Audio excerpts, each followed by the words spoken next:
Welcome back to Vox in a Box, the podcast that puts the voice in comics. I'm your host, Michael Corley. Thank you so much for tuning in. Today, we are covering Classic X-Men, number 71, titled The Goldilocks Syndrome. We open at Charles Xavier's School for Gifted Youngsters, but this is not the X-Men.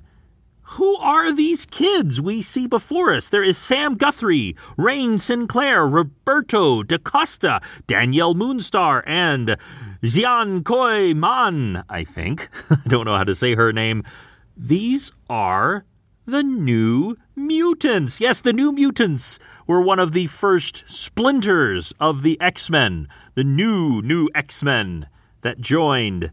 And I'm not going to get into all of what they do. You'll see some of it in the upcoming episode. They are all watching Magnum P.I. It was a running joke that Roberto DaCosta especially was a huge fan of Magnum P.I. So just enjoy that little time capsule reference there as we move on to the story. Because suddenly the X-Men have come home, and they're out for blood. Nightcrawler teleports in, Colossus smashes through the wall, Cyclops smashes a door open with his optic blasts. Sam Guthrie, that is Cannonball, fires forward to get Colossus. He doesn't even, you have to understand, they've never met the regular X-Men. They don't know what's going on. They think this is some kind of evil mutant attack. Cannonball's power is that when he activates it, he can blast forward at incredible speeds. And while he is blasting, he is nearly invulnerable. He is able to blast with Colossus in tow right out of the mansion.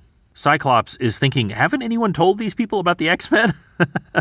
He's trying to use his optic blast to, stun them, to get them out of the way, but he doesn't want to hurt them. And he's also thinking that we can't delay, not even in the slightest, because any delay could prove fatal. Upstairs, we see Kitty Pryde phasing through the wall as she heads to Charles Xavier's room. Now, the New Mutants are beginning to respond in kind. Mirage, that is Danielle, uses her powers to draw out Cyclops' greatest fear, his beams going out of control and hurting people. Rain Sinclair shifts into a wolf form and attacks Nightcrawler. Roberto DaCosta, Sunspot, turns into his Sunspot form where he has super strength.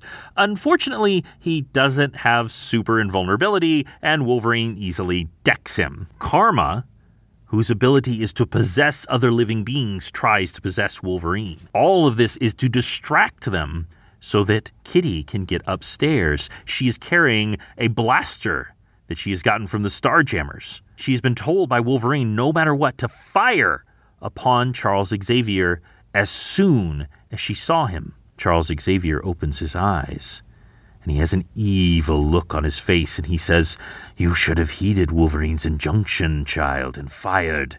Your hesitation will cost you dear." Kitty Pryde fires, but wildly, and says, "Oh, no." Downstairs, Sunspot is recovering. He dive tackles Wolverine, punches him hard, which hurts. Sunspot has incredible strength when he activates his mutant powers. But, as I mentioned, not invulnerability, and Wolverine once again decks him with a punch. Rather than tussling with Rain Sinclair in her wolf form, she is known as Wolf's Bane, Nightcrawler teleports away and clonks together the heads of Danielle Moonstar and Karma. But as the X-Men are getting the better hand of the New Mutants, suddenly Kitty Pryde is hurled from Xavier's door. She's flown downstairs and lands with a thud. We see Charles Xavier. His eyes are glowing white. He says, "Greetings, X-Men. What a pleasant surprise." He leans forward, and wings pop from his back. His skin turns dark and scaly. Teeth pierce from his mouth. He transforms into a young brood queen. Not hesitating, Cyclops fires his optic blast with a splow. I love that sound effect. Fires and sends the Brood Queen flying out of the mansion.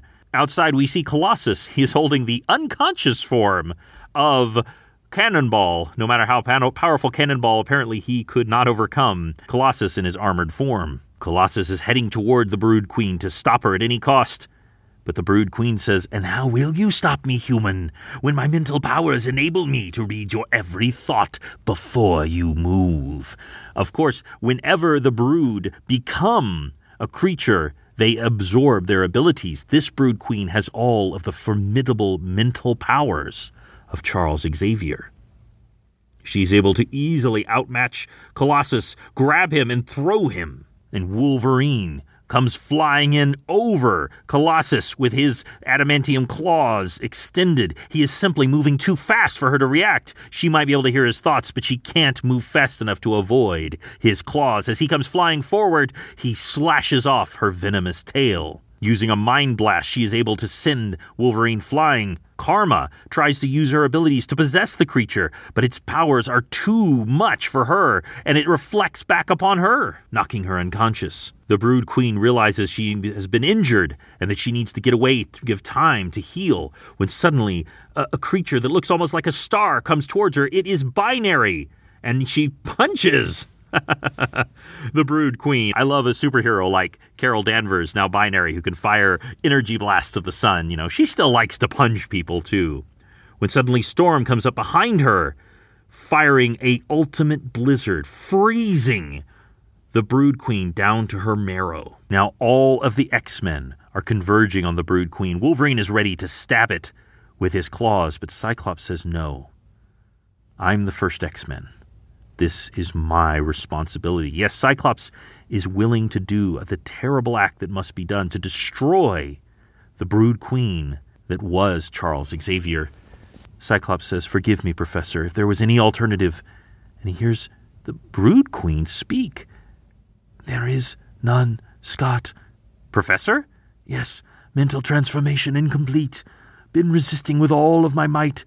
Your attacks have given me the ability to gain the upper hand. I beg you, while I possess a shred of humanity, kill me. I beg." But Cyclops says, "No, if there is a piece of the Professor inside here, we've got to try to save him, however slight the chance may be." We cut to the Starjammer ship.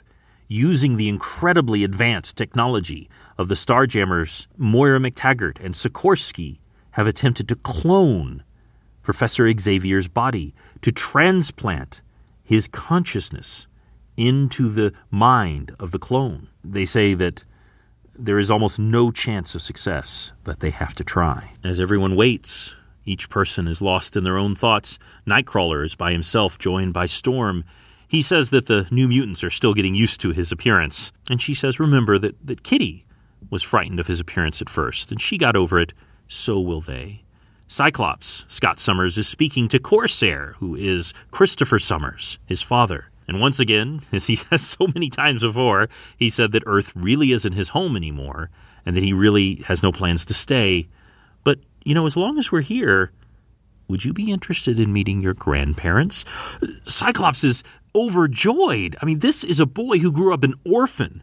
Not only has he found out that his father is alive, but that his grandparents are as well. Meanwhile, Gladiator. Remember Gladiator, the Superman analog for the X-Men universe with his giant mohawk? He comes. He is the leader of the Space Guard for the Shi'ar Empire, and he has come to crave an audience with Lilandra. He has come to announce that Galactus, the Shatterer of Worlds, one of the most terrible creatures alive who consumes living planets to sustain himself, had come to Earth to die. But that through the interference of Reed Richards, leader of the Fantastic Four, not only was Galactus restored to health, but given a new herald and set free. Lilandra is furious. We see Reed Richards and Sue Richards, the two of the Fantastic Four, sleep together in their bed when suddenly a hologram appears before them. It is Lilandra in her official garb as Empress of the Shi'ar Empire.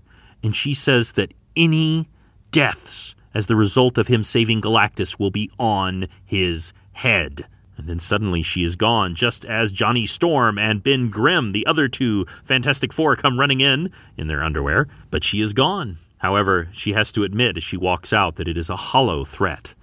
Right now, her sister Deathbird has been taking over the Shi'ar Empire, and until she regains control of it, she can hardly enforce any of its laws. But this is all forgotten when they see Charles Xavier. Charles Xavier healed, his mind transferred into the cloned body. And of course, his cloned body is better than ever because Charles Xavier was not born crippled. He was injured in a battle with a creature known as Lucifer.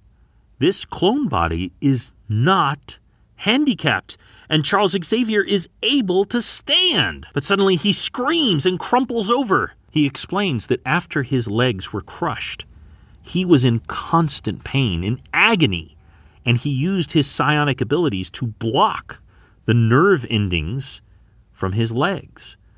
But the psychoschematic response, his brain believes that he should be in terrible pain if he walks. And so anytime he tries to, he is in horrible agony.